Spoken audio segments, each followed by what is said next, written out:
Start off the meeting, Doug? So I guess I'll call the meeting to order. Maybe before going through the agenda, maybe we'll just have an introduction. My name is Doug Brown, and I am the current chair for the Zoning Amendment Committee. Tom Divany. Norma Dietrich, Nick Bonapane, Selectman's Rep. Jesse MacArthur.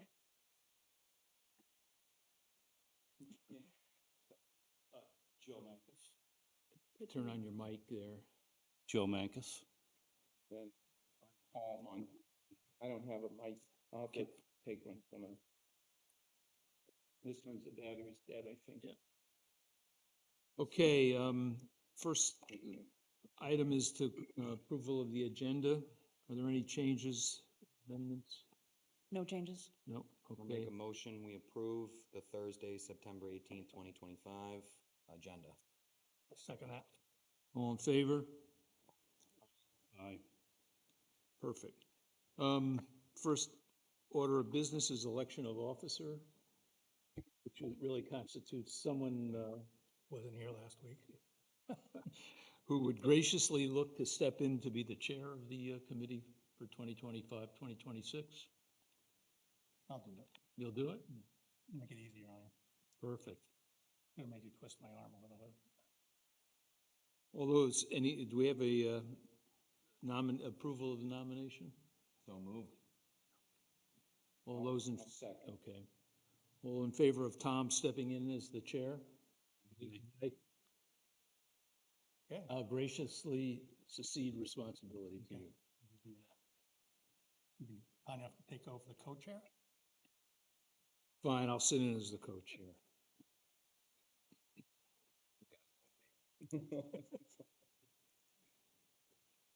Make a motion on that. Oh, okay, so moved. Okay. He is co-chair. Being official. Fine. Okay. So now we move on to our new business, review and discussion, first draft of the 2025-2026 proposal zoning amendments. It's pretty extensive. Okay. So what I've provided to the committee tonight, there's a total of 8 amendments.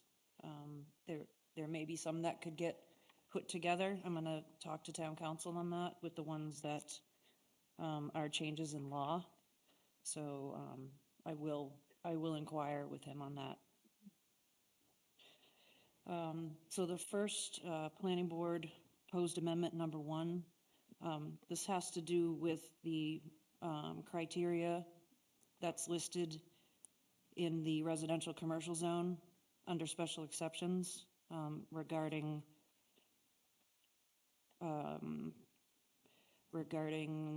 if there's a parcel in a setback, you can get a special exception instead of a variance.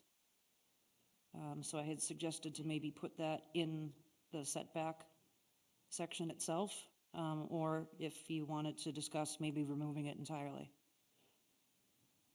Could I, Mr. Chairman, ask a question? So we had a meeting, what was it, a couple of weeks ago, and we talked about what stuff we might want to include on our list of things. And are we doing that today? We didn't have everybody here. There were only, 3 of us or something at the last meeting. So Right. are we going to use this meeting for everybody to think about what our list of things is going to be that we'll be working on this year? Or do we already have that list and are we working on those things tonight? I think taking into consideration our time frame Yeah. that we have, I feel like the committee made some good decisions at the last meeting, which, like I had mentioned, a lot of them are just changes in law. Right. There's a couple of them on here that aren't, and I feel like they were, good discussion points. So I feel like tonight would be a good night to actually start going through these proposed amendments. And then would there be an opportunity also as we proceed throughout the remainder of our time to maybe bring up new things if, we didn't, usually one of the things we do is suggest if it's, but when you say some are just law, you're talking about, just for clarifying the record, you're talking about the state enacted new statutes. Correct. Our zoning ordinance, as it's currently written, is not in compliance with the state statute. And therefore, many of the ones that we talked about at the last meeting were simply making sure that our zoning ordinances get changed to be compliant with the state statutes. Yep. And those should probably be no-brainers for all of us to do. And you've distinguished those on this. There Which are, ones are we I did, within the rationale, that it's, you know, it'll state whether that had to do with a law change or not. Okay, thank you. There are some rationales I hadn't had a chance to complete yet, so we'd have to work on some of those. Okay.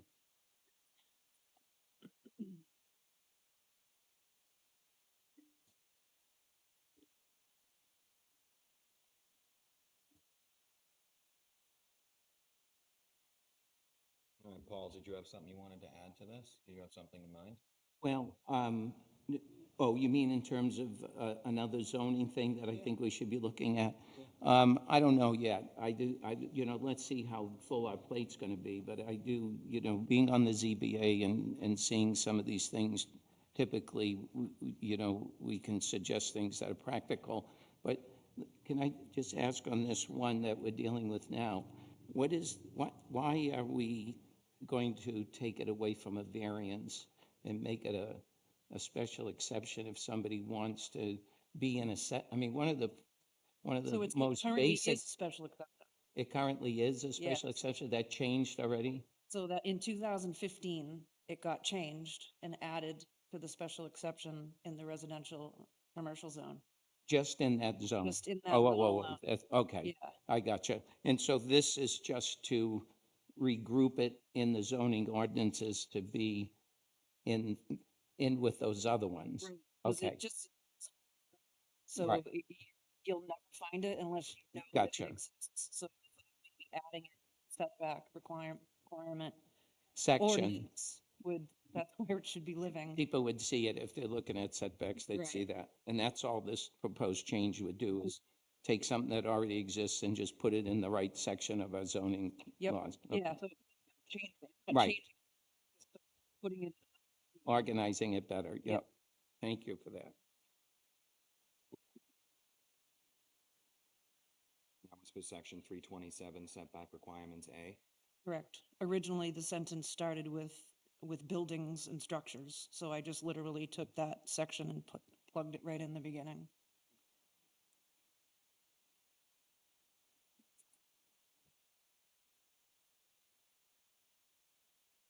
Good with the first one? Yeah, it's just a cleanup. Mhm. Move on to amendment number 2, flexible zoning. So amendment number 2 is rather lengthy. This was the flexible zoning subdivision that did not pass. This one allows for flexibility in, you know, frontage, lot sizes, setbacks. You know, it allow multiple structures on a lot. It gives some incentives for leaving some conservation land sort of in the back. Formula for that or something, how much they would. There Opposed is, yep. This was an ordinance that we got assistance from Tara Banford. Yep. Our zoning consultant. What's the rationale for putting it back up for a vote again? I mean, It was, I don't know, it was a question to the committee to see if they, you know, were interested in, you know, looking at it again.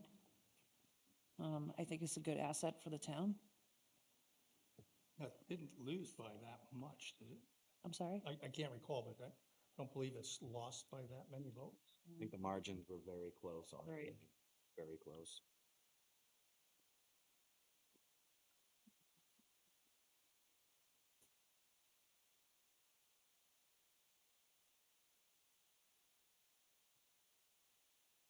I just think my personal opinion is that if we do this again, that we just need to do a better job of explaining The rationale. the rationale. So Instead of just doing a little more line, that we should probably do something. In essence, what this is for, right, is just for a person with a 2-acre lot that has a house on it to be able to add a second unit, second home. And if they want to take a less than 2-acre parcel, to be able to give the planning board the authority to allow them to build on less than 2-acre parcel. Is it still considered what's the word? A non-conforming lot? Is that technically what the definition of it would be? Well, this would Don't make think it, so. Less This would than make 2 it- acres? this would make it conforming. Yeah, so if we change this zoning, the thing, so what's the benefit to the town of flexible zoning subdivision? It gives the committees more flexibility to be able to grant people the ability to build more than one dwelling property. Right, but, so in other words, the planning board can just do this without the applicant having to go to the ZBA and getting a variance to put, right now, if the zoning says you can only have one residential structure on a 2-acre lot in a certain zone, if they want to put two, they got to first go to the ZBA, get a variance granted, then go back to the planning board. This would allow the planning board to make that determination without the applicant having to get a variance. Right. So there's a benefit there in the sense that the applicant only has to go through the one process. But what is the benefit? So when the zoning board makes that determination, it's based on statutory criteria, kind of as a quasi-judicial decision. The zoning board occupies a different function than, planning board or whatever, because it's in the realm of a legal determination. So my question is it better that the planning board take on that? And if so, are they going to apply the statutory criteria that the ZBA uses for variance, or they're just going to do their own thing based on what's written here? And if that's so, is that beneficial to the town legally, or are we going to get in more trouble, or is that? No, it's a good question. and Yeah. I don't really have I don't have an answer for you right now on that. Yeah. What types of criteria? I'm assuming I would have to draft up some sort of list of things that the planning board would have to look at when they look at those types of applications. Yeah. Take certain things into consideration. You- Kind of like you guys have worksheets, it would end up being like, these are the things you kind of have to look at. But if the decision gets appealed to the Superior Court, if the zoning board has made the determination, the town has therefore made the determination based on the state statute criteria.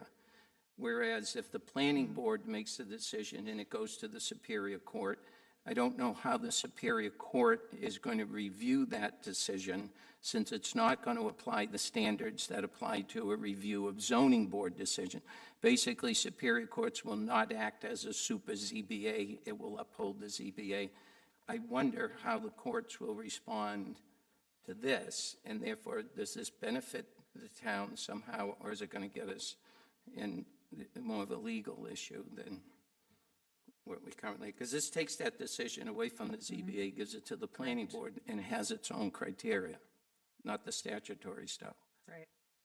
And this is why we enjoy you having the opportunity to be on boards like this. So honestly, what would be the benefits relative to the existing process? I suppose streamlining the process. Well, but it may not be in compliance with what state law is, if, because the ZBA looks at this, as I understand it right now, then from the legal context of what's commensurate for what the state expects to be handled here. Right. And Joe just made a good point too, because the public input would vary as well for this decision, because when the ZBA has public input, the public deals with those criteria. Like they stand up and say, no, this will ruin my value, or this will interfere with this or that. So I think, if there's some real beneficial reason why we should do this, and it didn't pass the last time, but that requires a lot of explanation to the public as to why this is helpful. And I think we should know why it's helpful so that that'll help us explain to the public why they should vote for this. And I'm not sure they should. Right, right. One of these, so this is an item that came from the recommendations out of the master plan. I So say, that's kind of, sort of why this came into why it fruition to exists, begin with. yeah. It can put the town in some legal jeopardy then, if I understand what Paul is saying here. I'm not sure whether it would, because I don't know enough about it, but I think that's one of the issues that we should look at is when you, because what I think it's doing is, it's allowing a variance in essence, because if it's going to allow more than one residential structure where the zoning currently says you can only have one, the only way someone would be able to do that is to get a variance. Now this is allowing them to do it. I don't know. I don't fully. Interesting is, this, well, one, it's not a new concept, and two, it's actually encouraged in the New Hampshire Planning Handbook. Yes, I think. it is. But there's a procedure to deal with this already, that it doesn't go through the planning board, it goes through ZBA. Yeah, but you know, now that we're talking about this, this really is to eliminate variance, Correct, right? So it's eliminating variance. right, giving some. And therefore, it's getting out from underneath those statutory criteria, and it's letting the planning board make that decision, and no need to get into all that variance stuff. Except that it may be illegal relative to state statute. Well, maybe not. If it were a variance, then it has to follow the criteria in the state statute, but by making it not a variance, the statute wouldn't apply, probably, and then the planning board can do what they want. So we're actually taking this kind of a move, if you will, out of variance zoning, therefore eliminating the ZBA, eliminating the requirement to comply with the state statutes, and giving it to the planning board to decide. So we've eliminated the requirement for variance then. And maybe that solves the legal issue. I just don't know, because this is the first time I've kind of thought about this, but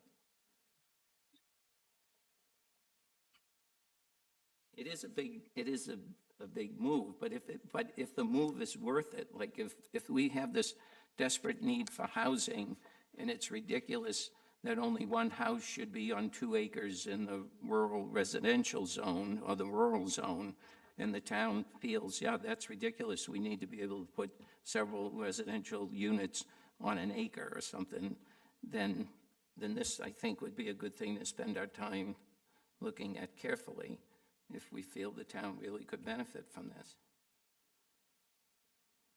I mean, there is a limit to the size of the home, Yeah, and it's primarily single-family duplex or two families.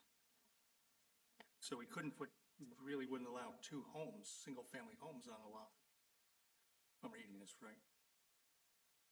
Isn't, the way I understood it, I thought it allowed duplexes. I said and- duplex. Yeah, Duplex, two families. that's what I mean. But I not thought it two did single not homes two as well. single- I thought it did 2 separate homes as well. I may have read it wrong. Well, yeah, it Or does say single, two-family dwelling. well, it says single-family dwelling, not dwellings. I don't know if I'm getting. single-family dwelling, duplex, or two-family dwelling, townhouse, or multifamily structure. Right, so you could have multiple, You could have all that, right, and you wouldn't need a variance if you're doing it in the residential rural zone or in the rural zone. You could do those types of structures, and you wouldn't need a variance with the planning board. right, you can only have one of those uses. You wouldn't be Right. able to have both. You guys bring up extremely good points. Do we really want this? Do we really want the ability to be able to have just the planning board by themselves? I Be think able it's to- a slippery slope. Be able to okay something of that magnitude without the ZBA having a look at it first? You know, the more, I don't want to say the more hands in the pot, but the more people that look at it, you know, we miss things all the time. It happens. I think you guys down at that end made a very good point about having the ZBA look at it and then obviously go down through the planning board. You know, I mean, do we really want that? You know, do we want to have, you know, two-family, two-family homes on less than 2 acres, something like that, and just be able to make it as easy as coming into the planning board and not have the ZBA examine it very close. I mean, I don't know. Yeah, I think that's a slippery slope, and the second point I'd make is that, the public at large turned it down They in the did, vote yes. last year. We certainly can decide to pass. Absolutely. Leave it as, Yep. I can just take it off the list. I feel like, I think that you guys have good points. I do. Well, this number 3 on Number the 3. second, page 4, in the middle of it, it says, when approving 3 or more dwellings on a single lot, planning board may require, greater setbacks. It's kind of talking about setbacks. When approving 3 or more dwellings on a single lot, yeah, All of a sudden, you guys are talking single family and duplexes, but then it goes to 3. goes to 3. It's like, okay, So it gives one board the ability to approve, 3, 4 dwellings on one parcel. right. And when you see something like that written in an ordinance laid out like this, you want to make sure that when it states it somewhere here, that it fits into the applicability or the style and size right at the beginning. I'm gonna concur. Okay. Maybe this is something we should leave off. Well, could I make a suggestion? It does say in the first one, under home type and size on page 1, it says in the zoning district, so it's either permitted in the zoning district or has been granted a special exception by the zoning board of adjustment if required. So I'm not sure what that means, but it seems to at least require special exception if it's not permitted. So maybe the ZBA still is involved in this whole process, but this seems like it probably, if we're going to work on this and think about this and see what it really does, we probably should maybe defer. Certainly, we don't have to make a decision tonight on it anyway, but there seems to be a lot in this, and maybe if we all have an opportunity to look at it again more carefully and see what it's really doing, and then come back and we can talk about it again and see if it makes sense to recommend to the planning board that they give it to the voters again. We could do that. Yeah. table this for Yeah. future Yeah. meeting. Yep. And that way you'll have a chance to really take a look at everything. Yeah, it's There's got a lot in, this is lot the to take biggest in. one. That's, yeah, a couple pages. Okay. Usually.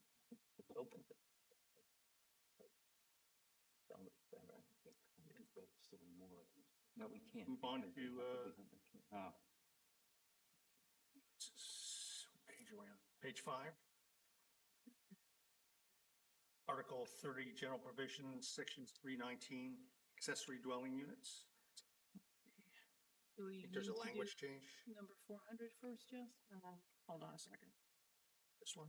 I think that was for the flexible zoning Here, I think it subdivision. might- Oh, That's this- what I'm okay. looking at. Yeah, That's so, on flexible zoning. yeah, so we're gonna go all the way to page 6. On page 6. Yeah, because all that other stuff had, so all the, Oh, right, that it's all- other stuff, Oh, that's other sections yeah, I that would didn't have have to be that. changed if that was important.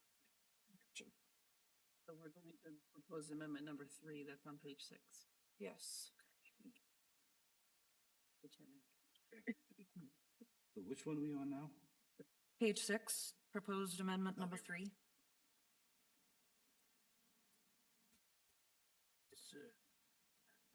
This is the definition section. Yep.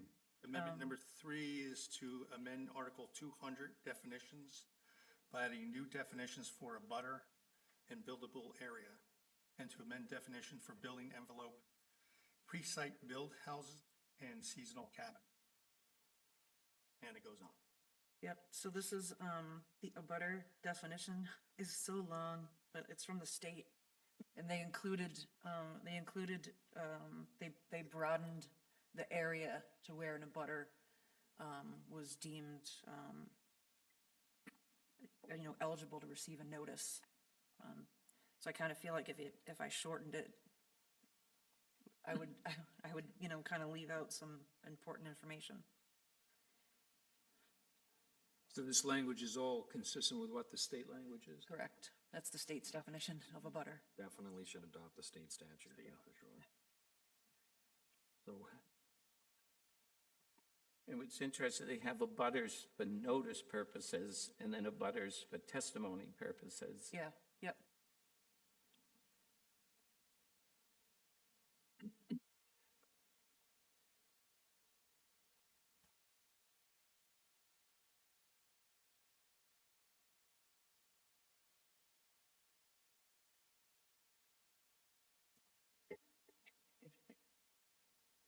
It's a mouthful.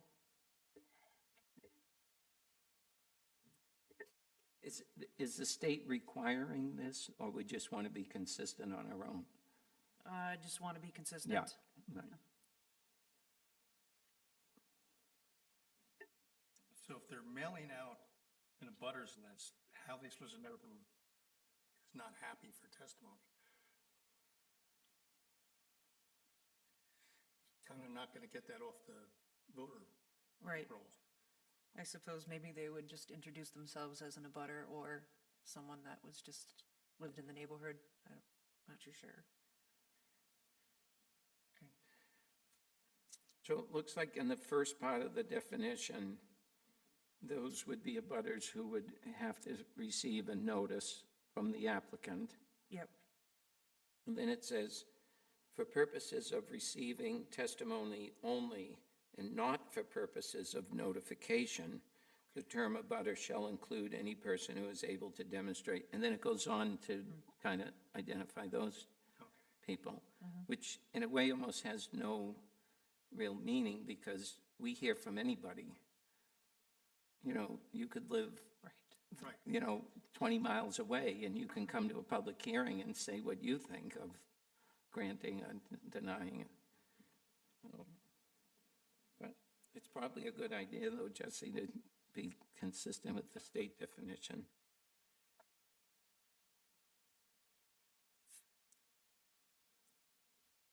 I think that's been the easiest way to do these definitions, was just stay consistent with the state. Yeah. Yep. Yeah. So do we need need a motion, or are we just concur? We're just going over them right now, right? Yeah, I Decide mean, what we want to tweak. there could be some tonight that you guys could feel are good the way they are, and you could to the planning board tonight, or you could just do them all together. In the buildable area, So buildable area and building envelope, those were on the list last year. And I think for some reason, building envelope ended up with the buildable area definition. Yep. I don't know what happened last year. It was all a blur. Somebody had a tough year. So this year, we're gonna fix it. okay. So I have buildable area as a new definition, and then building envelope is on page 7, with the proper definition.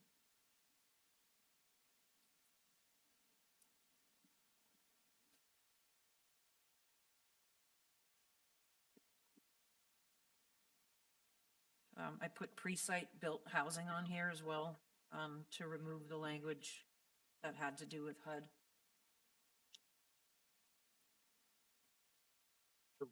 If we look at this, we used to always refer to the building envelope as that area on the lot where you can build a structure taking into consideration the maximum height, right, and the setbacks. And so the old definition of building envelope has been crossed out, but if you look at that definition is on the previous page, and now that's being called buildable area.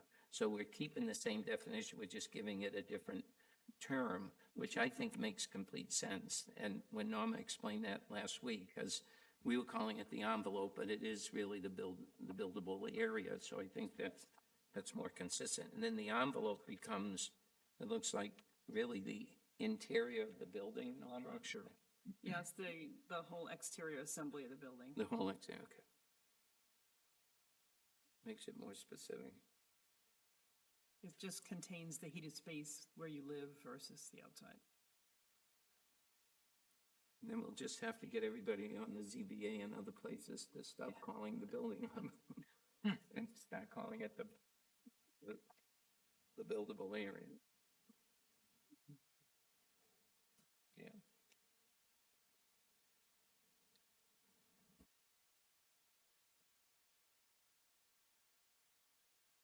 Where did we come up with the definition for a building envelope? I don't know, that was last year. I think we could look at that a little bit closer. Why you feel like it's too broad? It says, and exempt or unconditioned space, between conditioned space and basically unconditioned space. But if you have an unconditioned basement, the whole exterior of whatever you're building, roof, walls, and basement are all what I would consider the building envelope. You wouldn't exclude the basement of a house, So you would change just that last couple words yeah. to make it unconditioned space part of the building envelope? It's just the exterior walls and roof of the building. That's all it should be? I mean, it does say the basement walls, exterior walls, the floors are probably on the inside, ceilings are on the inside, but the roof and any other building envelope. So what would you, Just what would you kind of suggest funky. removing from this from this? I think we should take conditioned and unconditioned space out of the definition. Cause that's, okay, so to me, conditioned space means heating. I think technically, anything that's called conditioned space is space that's heated and livable. And a lot of basements are unfinished and not livable. So that's where I'm having the problem. What about a garage, for example? Right. I mean, the envelope of a garage would be the same. It would be the roof and the walls and whatever incorporates the foundation, whether it's a slab or a crawl space. So it's the whole exterior assembly of the building. But there's still The that, So outline of just stop it. this at, and any other building element assemblies, and strike the language from there?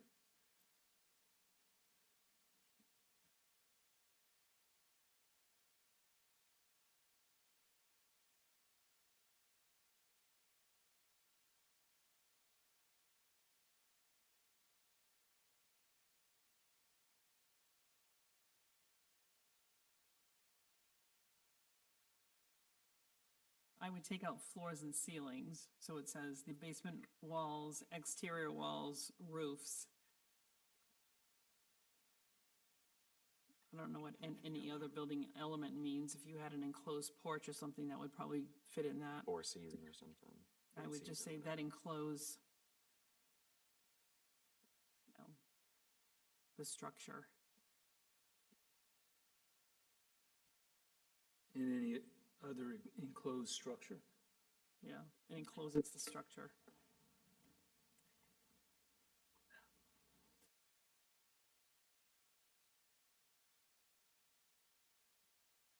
It's in windows, yeah, that's a good idea. Merge that in with this one. So I found a definition here. So the building envelope is the physical separation between the building's interior and the exterior environment, comprising components like walls, roofs, windows, and foundation. So we'd have to get rid of the unconditioned space, I suppose. Yeah. Yeah. Yeah. So how do you want the new definition to read? Doug, where did you want to end it? At what word? Well, again, I was gonna say just strike the enclosed conditioned space or provide a boundary between conditioned space and an exempt or unconditioned space. Just strike all that language. But then Norma Sorry, added, that, but takes out all the conditioning stuff. It says it Right. better. but she said to use enclosed structures as opposed to any other building element assemblies, which, that would work too. Yep. So then it would just be the basement walls, exterior walls, roofs, and any other enclosed structure? Enclosed structures, yep, That's it? Make it simple? yep. Okay. Would it be any other part of the enclosed structure as opposed to other enclosed structures or Any other part of the, of the enclosed structure? I don't know, I might have just thrown it off. Any other Definition, I like enclosed because it- part, any other the enclosed interior part of of the structure? which is a better description than conditioned and unconditioned, where it's similar. But that is saying, this is the inside of your house. If you're in your unconditioned basement, you're inside, you're not outside. So the assembly or the exterior line between You're being interior and protected from the exterior, what you have built is your, that. But it doesn't really include like a deck or something. No. So, but I think that's a better description. It's a physical separation between the inside and the outside.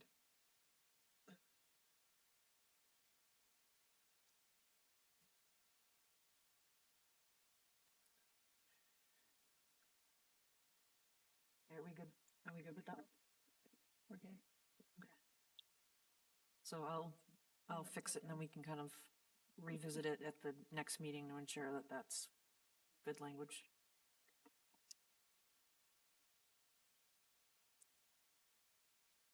Shouldn't, I mean, don't you want decks included in this? As part of the building envelope? No, No? it would be included in probably a footprint if you were looking at a site plan. She was talking about But the deck would be climate controlled space, exterior. livable space, sealed, okay.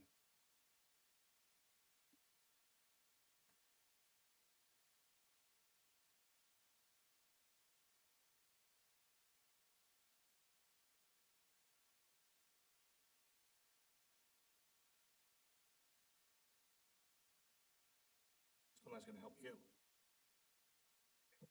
So, It's kind of one of my things, yeah. So it's really what separates the inside from the outside.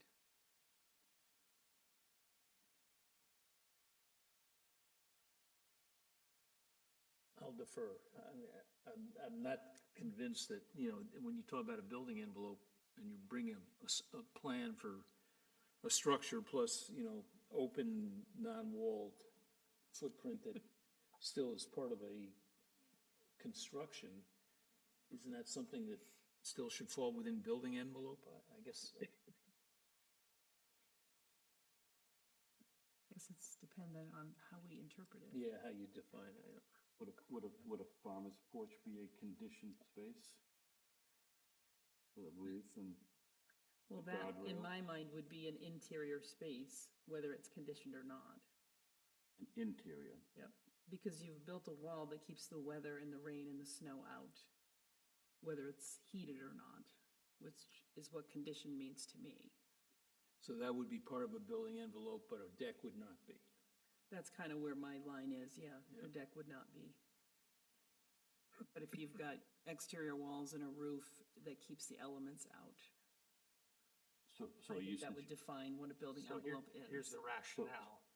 so it sounds like you think we should have interior in front of condition? I'm sorry, I didn't get that. Use your mic. Oh, I'm sorry. When it hits my paper. Are you thinking we should have the word interior in front of conditioned space?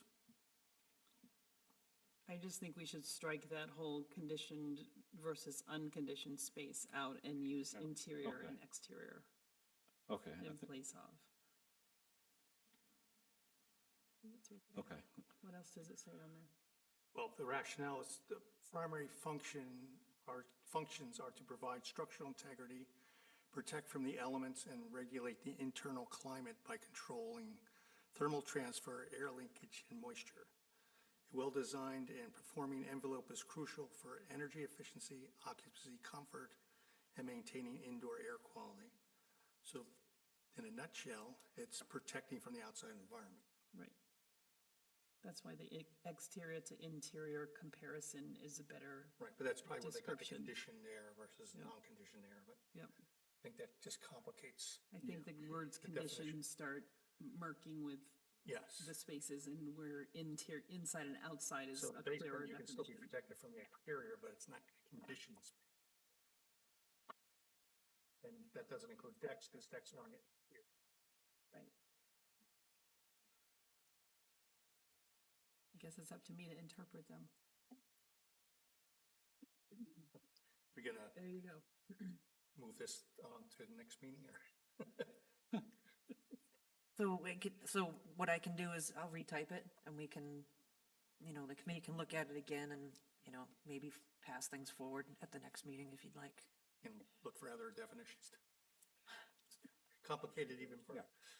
Because we're not at the point where we. This was complicated last year too, I remember.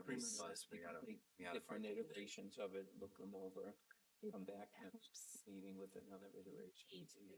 Anyone here have a We have time difficult before the night. figuring out what something means.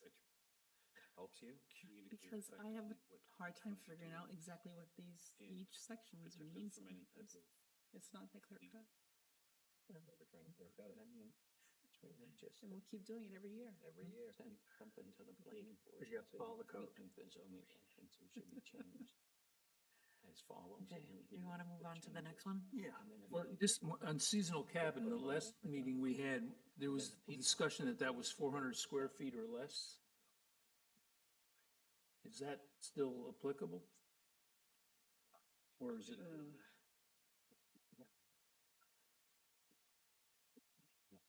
Well, we actually have two definitions in our, For the most part, yeah. so we have You cabins make it and we if have you plan seasonal on cabin. And it's almost the same. Almost. Because the definitions. I think the dates are only the difference, right? There's a little. There is? PPA members. Right, it's, Don't, but else. Yeah. they're having a separate information. Yeah. Sorry. So currently, there's only one definition for cabin, and it's seasonal. So we don't have cottage, we don't have anything else. It's just seasonal cabin. So I think that was the issue. There's a lot of cabins and there's a lot of cottages and people want to call them that. We Well, have they no want to take their definition. cabin and make it year-round. In the first, the meeting we had last, I guess, a couple of weeks ago, there was a definition of 400 square feet or less in that language.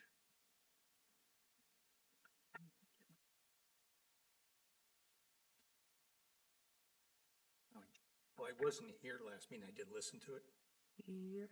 and, I did some research, and basically the one thing we don't have is what we refer as camps. And I looked it up, and there is a definition for that, which refers to temporary seasonal structures, not a permanent resident, similar to cabins, but it's not tied in by square feet, or that it doesn't have to be on a campground.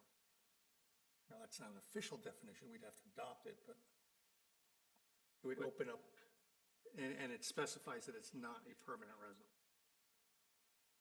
But the last time we talked about this at that meeting, I made the note here, the campsite is a parcel of land in a recreational compound or camping park. Right, but this doesn't, this is changed it to recreational dwelling. So we would actually make a whole nother classification. Well, No, then if you you wanna get, do that, or- do you But get then we got into too the whole many? thing about dwelling, because we do have a definition for dwelling, which is our full-time. But it's a recreational dwelling, it's not a, Yeah. but I mean, we can change it, but I mean, It's easy, but it's difficult. I do agree, I think we need something for, like I said, the places on the islands and some of the few that are still on the mainland, and I'm gonna make you guys a copy of the actual definition for seasonal cabin. I don't know where this came from. The one that's on page 7. I don't know where I got that from. Yeah, where'd you get that from? you know, This one is a structure on a campsite, 400 square feet or less. And then the calculation by taking the measurements of the exterior of the cabin, including all siding, corner trim, molding, and area enclosed by windows, but not the roof or porch overhang or log overhang at corners. It shall be designed not for the use as a permanent dwelling, but as a dwelling for recreational camping and vacation use. In no case shall a structure be used for more than 6 consecutive months. So this is all we have for anything that would be a seasonal cabin, a cottage, whatever else you want to call them. You mean the language that's in on page The 7? limit to 400 square feet, right? So if I have a ZBA application and they're like, we're just taking the cottage or rebuilding the seasonal cottage, and it's already 600 square feet and they want to make it 1,200, well, it has to be turned into either a single-family dwelling if they're going to build it to today's building codes and put some heating in it, which most people do anyway, then you have a year-round dwelling. So there isn't a clear definition between seasonal and year-round. No, and the 400 feet is, I think it really And that's complicates gonna things. be a difficult thing, yep. Pretty Yeah. small. Right, nice. Yep. Yeah, exactly. I mean, yeah, years ago when people just came in and it was a place to sleep. You know, basically it's Yeah. a tent structure. Now they're basically dwelling. And they're being rebuilt. Yep. And then they do change once rebuilt, so. But maybe They have that, an option that they just. so maybe stay away from the whole issue of dimensions. Stop being nice. But some of this language is probably still beneficial. It shall be designed not for use as a permanent dwelling, but as a dwelling for recreational camping or vacation use. In no case, the structure should be used for more than 6 consecutive months. I think that would be beneficial to be in there. So this is our current definition as it exists in the zoning ordinance, Yes, right? That you just passed out. Yes, that Right. passed out. Right, and so we're thinking about changing that definition? Yes, and I think. you And know, why do we need to change it? What are we trying to so achieve? last year, this actually got changed, and it limited it to 6 consecutive months. So then what happens with the other cabins that are out there that are year-round? Or if you want to come in and do a year-round I cabin, think, so what by, is that, would that be considered? If you're gonna make it year round, then it's gotta be changed to a dwelling. Right, so I guess that's what needs to be clarified, I guess. I think it's, to me, you've changed classification. You're now a single family dwelling and not a cabin. That's what's getting rebuilt many times. does that matter? In other words, if somebody has a non-conforming structure on a lot, usually it's too close to the lake or something like that, right? And they want to rebuild it because it's, dilapidated and we encourage that. Would it matter if they come to the ZBA with a seasonal cabin or a residential dwelling? They still have to either get a special exception and or variance or whatever is applicable. I'm just wondering, and I'm asking that legitimately because, I've sat through a million applications, but I'm not sure if we draw a distinction as to whether the structure they want to rebuild or expand is a seasonal cabin or a dwelling unit, whether it matters to the ZBA, they still have to satisfy the same criteria. Unless there are things in the ordinance that I'm not aware of as I sit here that say, except for seasonal cabins. But I'm not sure whether that's a distinction for us. It's, where something has a use that is determined, it's not stamped on a tax card, it's not labeled anywhere. Right. And it doesn't show up, and you can't find it even if you look for it. But if most of the time, it's a small, probably uninsulated structure Right. that someone takes down and rebuilds something else. And the new one is a dwelling, it's built to today's building codes. Right. It may be limited by a septic design. I've seen that occasionally where they'll limit the size or they'll limit the seasonability that way. But if it fits on the lot and ZBA approves whatever expansion, then it's a new dwelling Right. and it meets the building code for that. And this sort of goes away Right. because they physically changed it anyway, so. complicate it further, we also have a definition for a recreational camping cabin, which says almost the same thing, Yep. except for at the end, it's parentheses, it's not designed for routine travel on roads.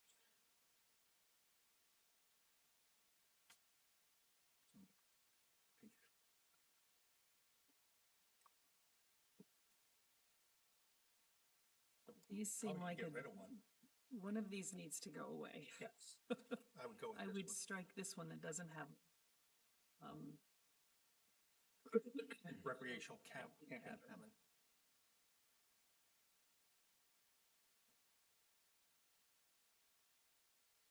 because that is the same. Yeah,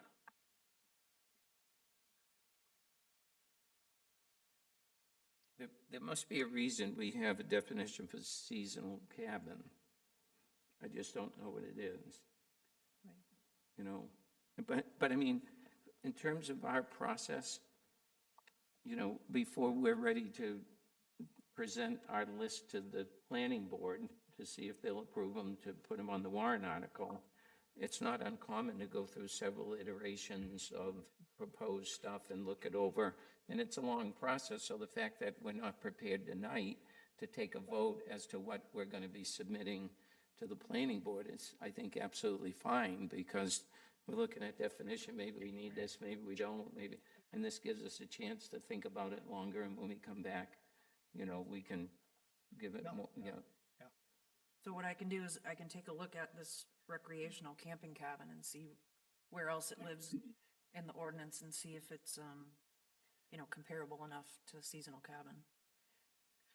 I just wonder if we should just have something that says cottage or whatever term we want to use and just say C seasonal cottage or C seasonal cabin, or put them all together and decide what we want to call the little buildings that used to be in large numbers and they're decreasing, but there's still plenty of them there. I mean, if we put seasonal dwelling structure, you know, to be all encompassing, you know, it's a dwelling structure, whether it's a cabin, a cottage, a camp, whatever word you want to give it. The bottom line is what it has in common is it's a dwelling structure that people are going to dwell in or live in. And in this particular instance, they're going to live there seasonally, and which means no more than 6 consecutive months, and also it can't be greater than 400 square feet. I don't know whether, if we were going to amend it, we would, yeah, maybe that is what we should be working on is, and that's a state definition. oh, that's at 400 square feet? Wow. So a seasonal structure can't be bigger than 400 square feet? Camp. Oh, it can't.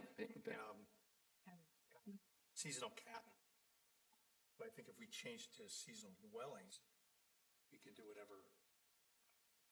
Yeah. If we didn't use their definition and we chose a different one. You said seasonal dwelling? No, but that implies year-round. Well, now if we use seasonal. Seasonal. Well, So, yeah, dwelling that's, I know dwelling is typically. semantics, yes.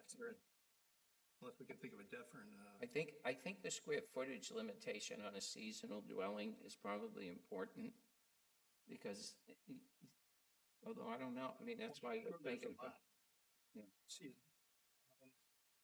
bigger than 400 square feet, right? I have So, right, No. Can't be changed? well, if they predate zoning, then, right, but they would be not, if they came in to get something, if they wanted to improve it, then they're dealing with a non-conforming structure, so they gotta come in. I tend to think there's less seasonal dwellings in town that are 400 feet and under than there are over. So I think you're gonna put a lot of structure will be non-conforming now. So by default, they're non-conforming to state statute. State statute, yeah.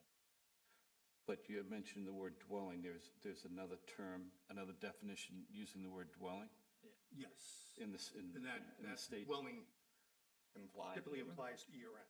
So we could we could eliminate seasonal cabin and just go seasonal dwelling and this. Dwelling out of it, don't we? Because it's not. Nobody's saying dwelling not your implies year I round. mean, to me, that's a little oxymoron. Yeah, but- Up for interpretation. It's up for If interpretation. dwelling implies year round, then it wouldn't be seasonal. Good to have a couple more definitions. Sometimes it's good to Right, we have a smaller and simpler. separate definition for dwelling unit, and that doesn't Seasonal living coincide with unit. cabins. I think seasonal, I would not use It's dwelling. just- We could go on and on. I just read seasonal that. occupancy. Seasonal what? Occupancy. Yes, season.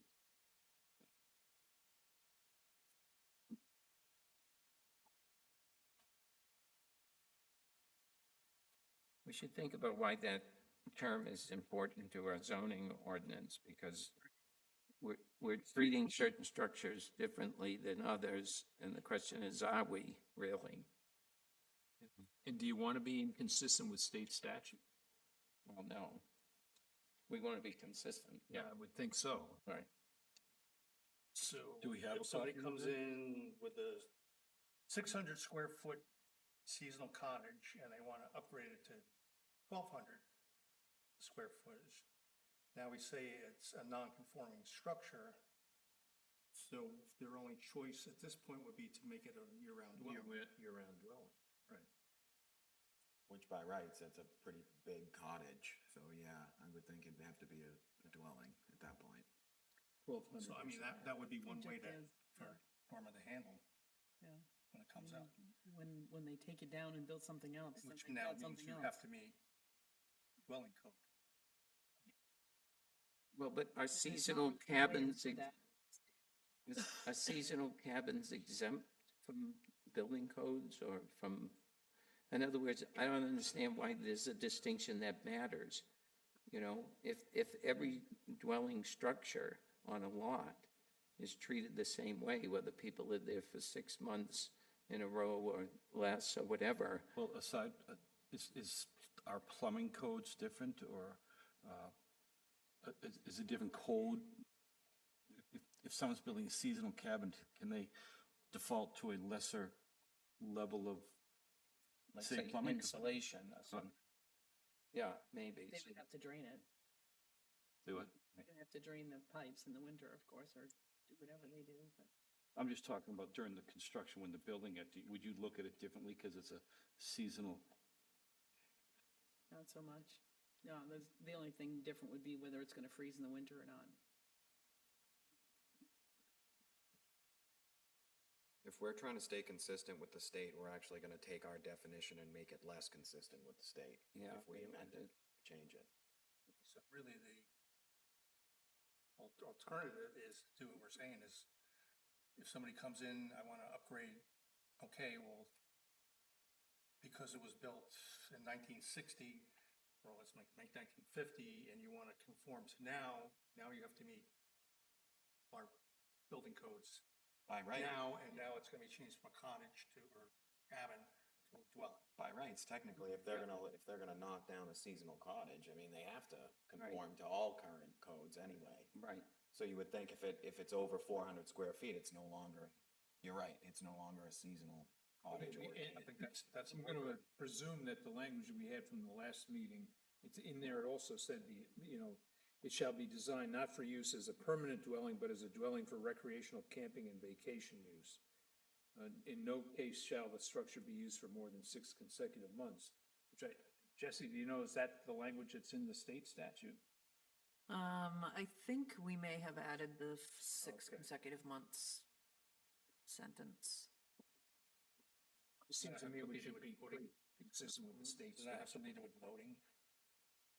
Right, so it has, you wouldn't be able to claim residency, so Yes, yep. That's the Second. key. so that's important. I mean, they would still have to change the driver's license. It'd be a little bit more than just To claim residency. claiming residency, you'd actually have to really do it. That's what they gotta do. So what's the consensus, to leave seasonal cabin the way it is? From last year and not change it? Sounds like it. I think one of the issues was, what do you what do you end up calling the house after you increase it? I think that was more of a building Yeah, it's whatever they end up thing with. than zoning. So I think that's the way to go, just leave that when they come and to see Norma. It's like, okay, now you're I not think conforming so. structure and you have to meet. Front codes. boats. And you're- And we hash that out. I think that makes sense now. So strike this seasonal cabin definition together. I'm still gonna look at this other recreational camping cabin and see why we have two different things. Take a look at that. We'll revisit this next meeting. Yes. Cool.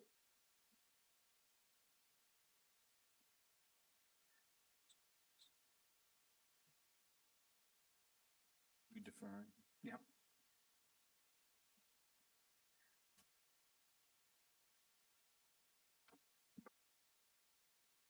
We ready for the next one? They're still on number 4 on page 7? So, Is that where we are at? yeah, accessory dwelling unit, proposed amendment number 4.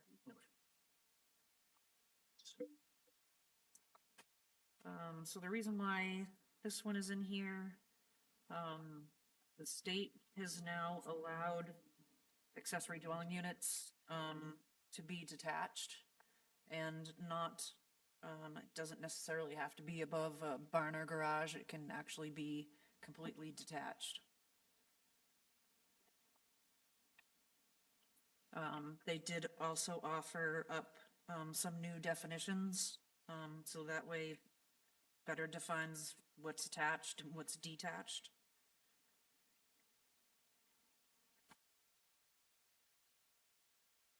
And the other change had to do with parking.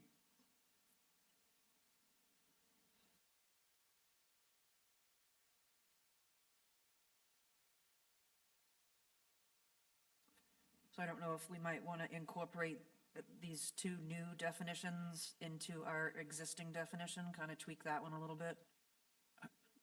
I think that when we were here a couple of weeks ago, that handout that you gave us did a good job of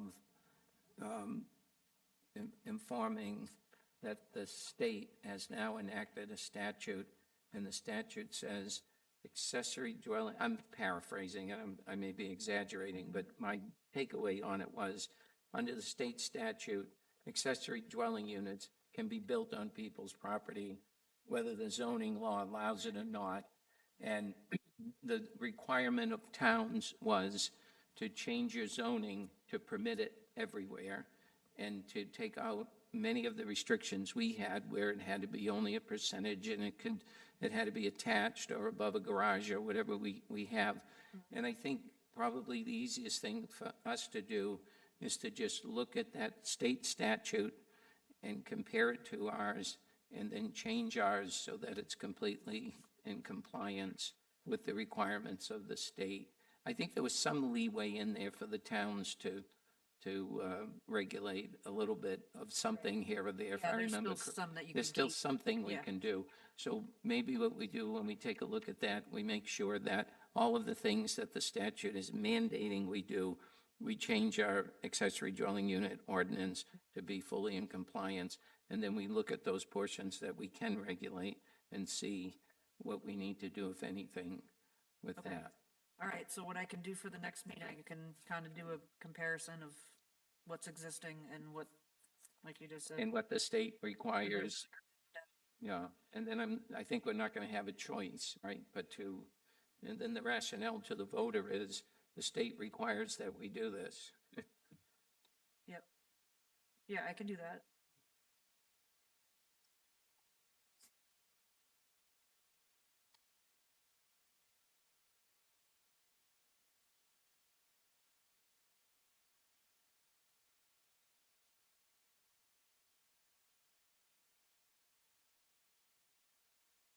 So Section 401 is still included with that, because we're just adding, because since the state says we have to have it everywhere, we're just changing that from Lake Shore.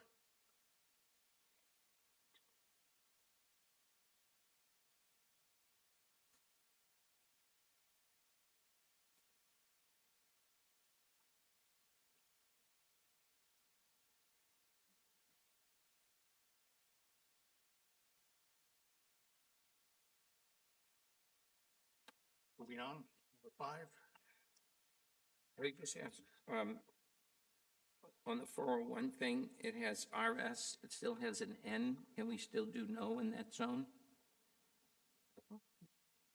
Yes, because that was, so that included, only zones to where residential uses were allowed. So in the recreational services zone, no residences are allowed in Oh, that zone. So okay. it could stay in So no. we can stay no? Yeah, Okay, I mean, yeah, yeah, I got it. yeah, there's a bunch of caveats to that, so.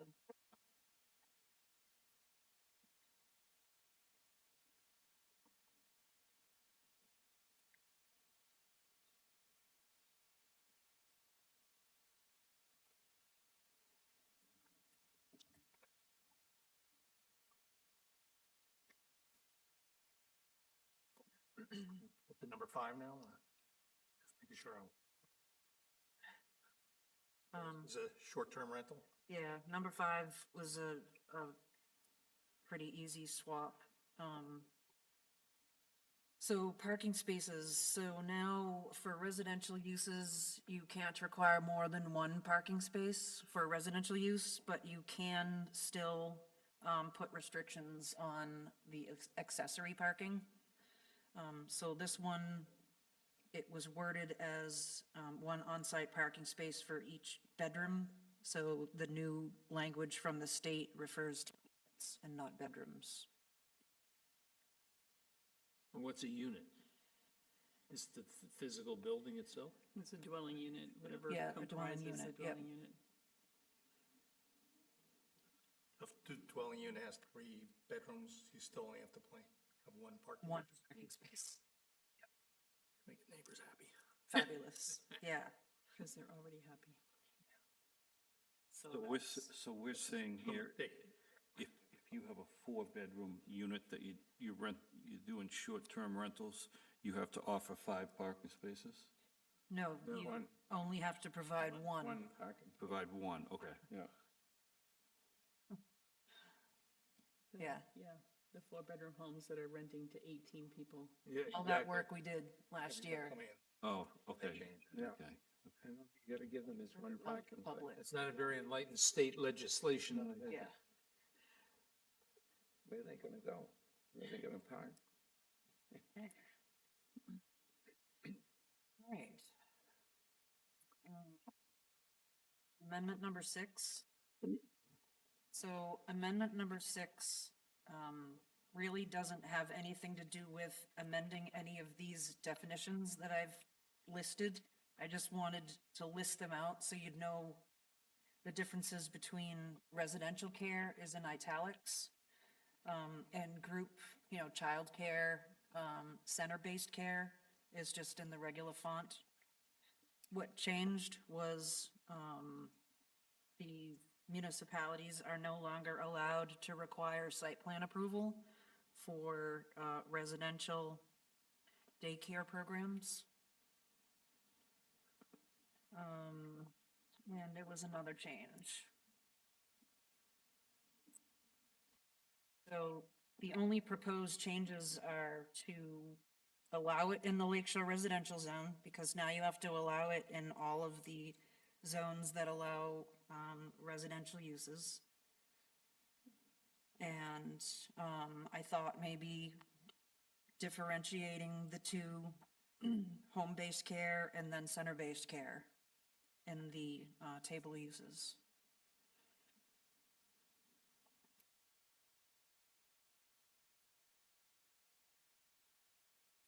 It's still okay to have special exception in those, on center base? For center-based, correct. Yeah, you just can't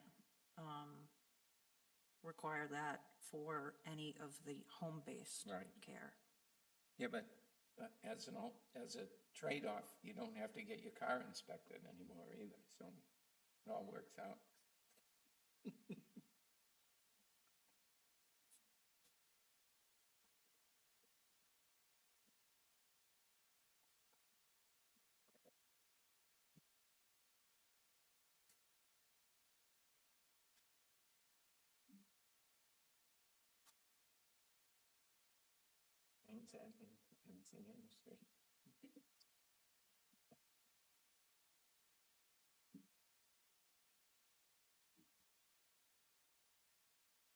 Anyone have any comments or questions on that?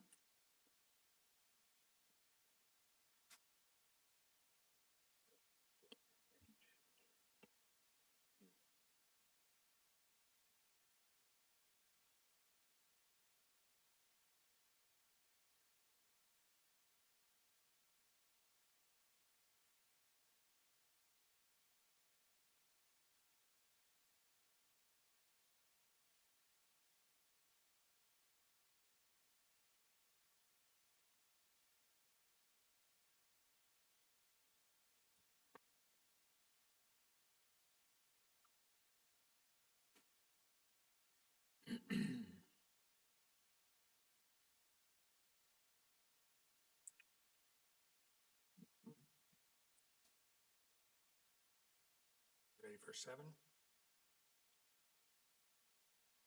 Looks like you're still working on it. I'm all set with number 6, if you guys are all set. Yeah. Moving on to number 7, which is non-conforming use structures and lots. So number 7, I'm actually gonna defer to Norma. Yeah, we have to look at this closely. I This think. is definitely something that needs to get revamped again. It got a big revamping last year. I think it still needs to be tweaked. I know Norma's had some issues with some sections, and I'll have to sit with Norma on that one.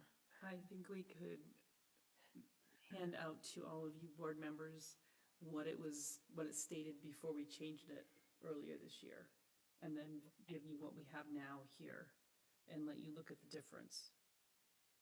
And we what's could the issues that revisit have it. come up that, you know, where it's need for the change? The biggest one is the non-conforming structures. So most structures are usually within the 30-foot setback of the lake. And those are the smaller homes that are being rebuilt larger. And a lot of them are usually torn down and replaced. So you automatically go into section E, number 2, where you replace your non-conforming structure. Right. And it says here, it may be allowed by special exception if the replacement is required due to obsolescence, such as structural deficiency or inability to meet the code, and the square footage will not be increased. So that's the nugget that's bothering everybody. What, the square That footage part? They want to replace it and they want to make it bigger and add a breezeway and a garage, most likely. So they can't meet this section because it says may be allowed by special exception. But you can't build it bigger.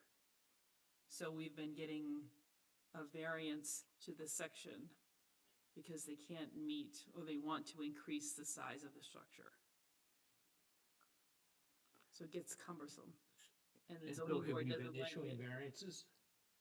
No, because the variance application is confusing because the applicant is seeking a variance from compliance with a special exception requirement as opposed to a variance from a zoning ordinance. It's a weird, weird thing, okay, that we've been seeing. The history of this, going back years with ZAC, is that we were noticing that people would have these, so you're on the lake and you're 15, 20 feet from the lake, and you've been there since, 1910. And in the old days, people thought, if I tear this down and rebuild it, I'm gonna lose my grandfathering, and now I'm just gonna have a piece of land and no place to stay in it. And they'd leave one wall up, and they'd rebuild the whole thing as, oh, I didn't tear it all down. Well, we knew what people were doing in that regard, so in ZAC, we got together and we said, let's rewrite this and allow somebody, if you got a dilapidated old structure, to go in there and build a beautiful new one, improve the area, make it safer and all this stuff. And you can't expand it, but you had to get a special exception to do that in the first place. if there was a way, when you do that, to make it less non-conforming, if you could push it back, if the lot permitted you to do it, then they would have to do that, make it less non-conforming. And we allowed them to expand it, because many people wanted to put a basement underneath it if it's just on, posts. They'd say, I'm gonna put a nice basement under it, still within the 35-foot structure, couldn't block anybody's view and so forth, because they're in front of the ZBA. We would say, yes, you can expand it as long as you meet the special exception criteria. And the public would come in and everybody, and we just do it. That was what we wrote. The voters approved it. It became the ordinance.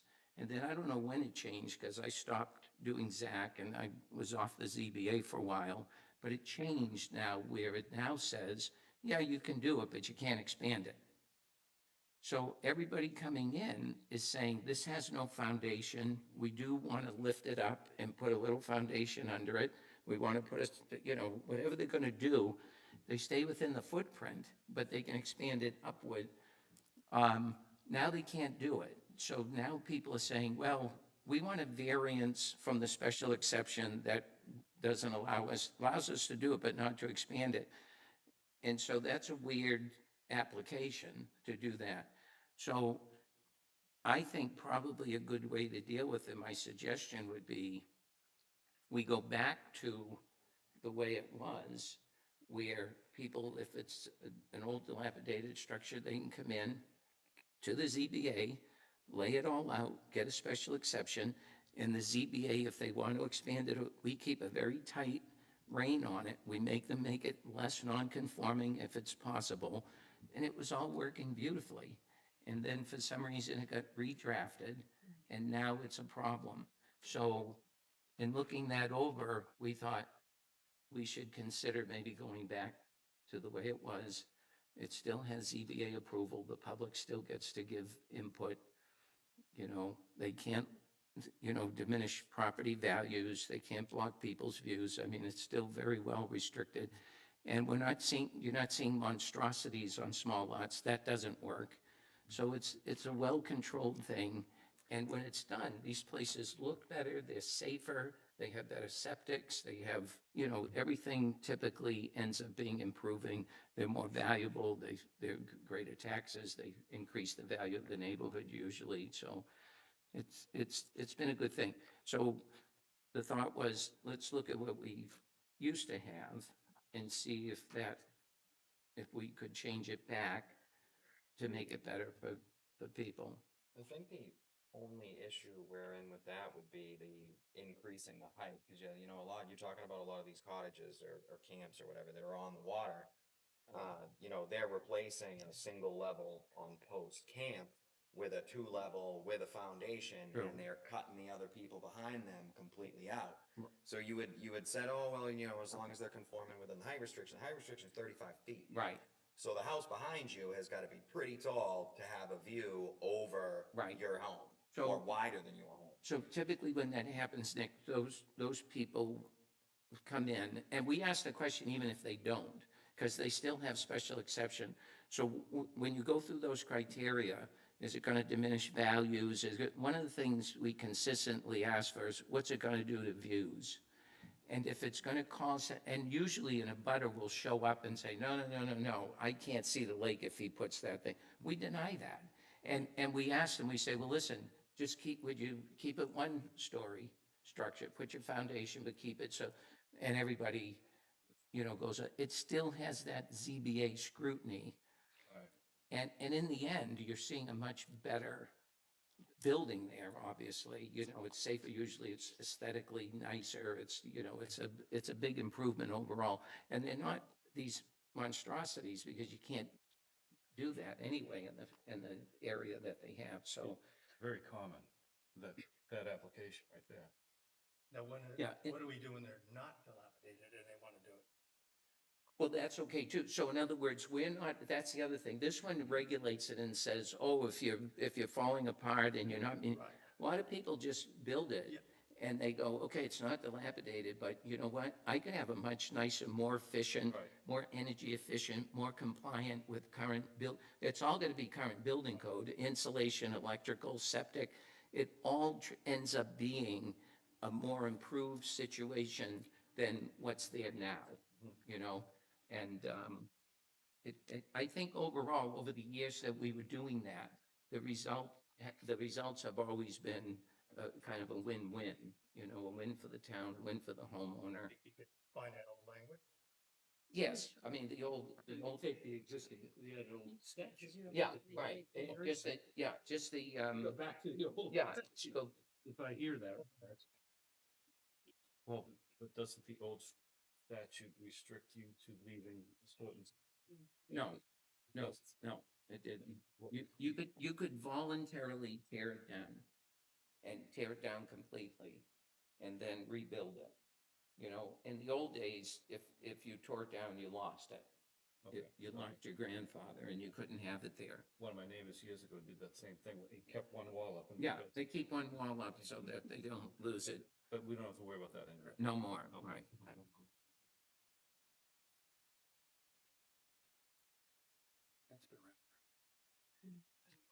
I would like to see a height, a different height. Maybe in this situation, I brought it up last year, but nobody wanted to. We have one height 40 by 40 restriction for any building in any zone. Yeah. 35 feet, yeah.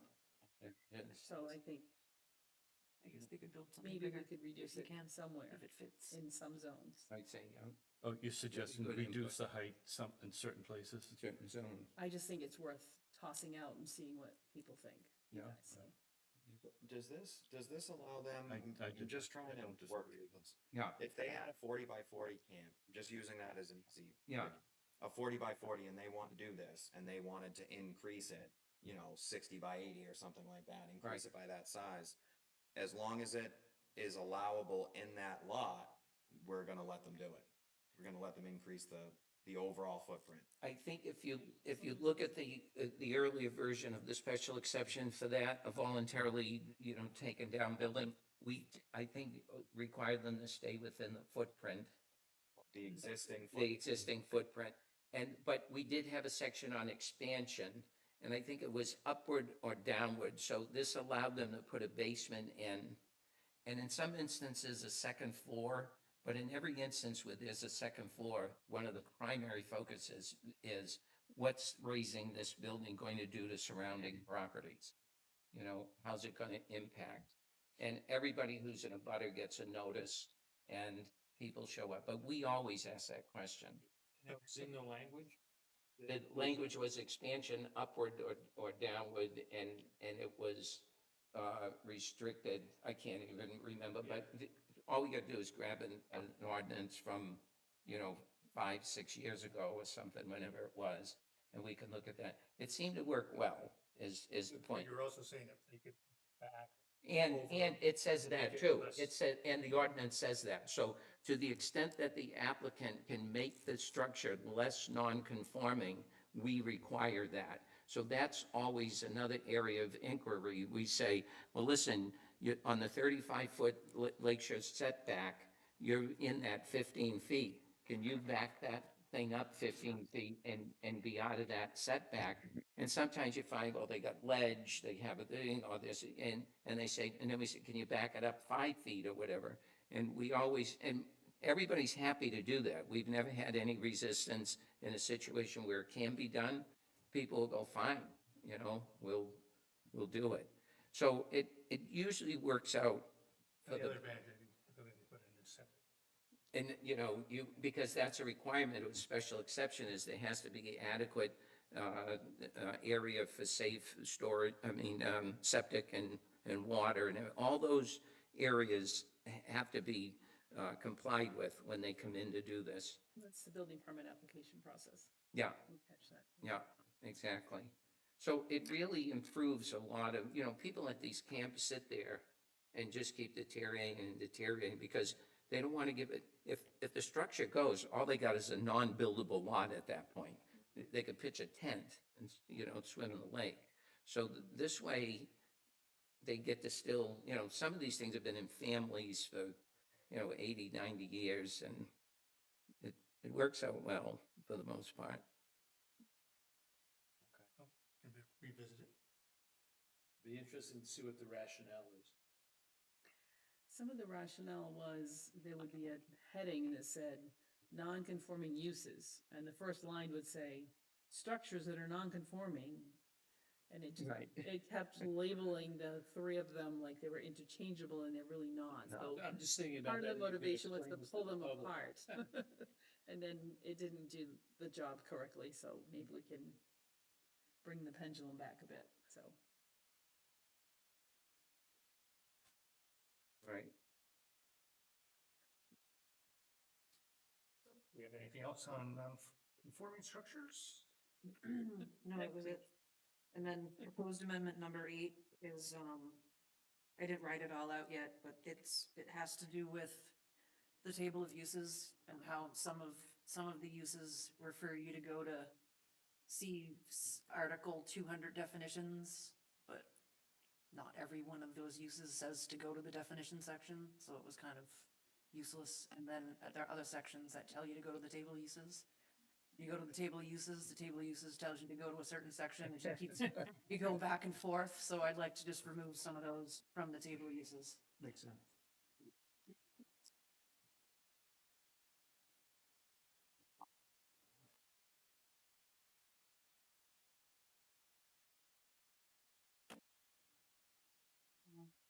I noticed a section just today that I think we could maybe read over for next time.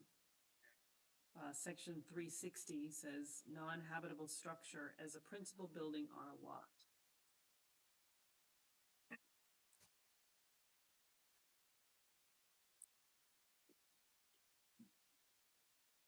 It says a shed includes no more than 240 square feet and is limited to 1 floor, permitted in all districts with this limitation. And this says, or private garage, workshop, or shed larger than provided in section A above is not permitted in the RS zone. So we limited the size in section A, and in C, we say, well, something bigger is okay, but not in this one zone. So what about the other zones? Like, do we want to limit them here, or do we not want to limit them here?